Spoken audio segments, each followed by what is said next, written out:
waxaa ku soo badanaya magaalada Johannesburg ee dalka Koonfur Afrika shilalka gawaarida oo ay Soomaalida sameeyaan.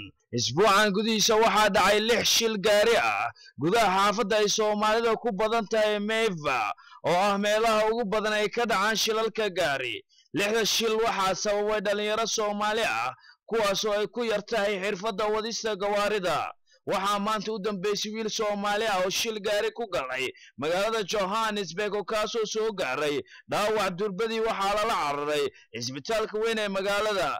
waxaa sababay dhaawac wiilkan kadib markii uu galay wada loogu talagalay in laga istaago ayuu si qaldan u galay kadibna gaari xamuul ah oo maray wadada ay isku dhaceen. wiilkan xaaladiisa hadda waa halis.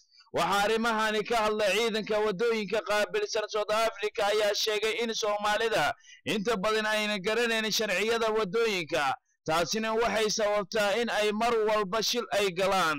Maxamuud Cabdullaahi Xuseen Aboke, TV-ga caalamiga Royal 24, magaalada Johannesburg ee dalka Koonfur Afrika.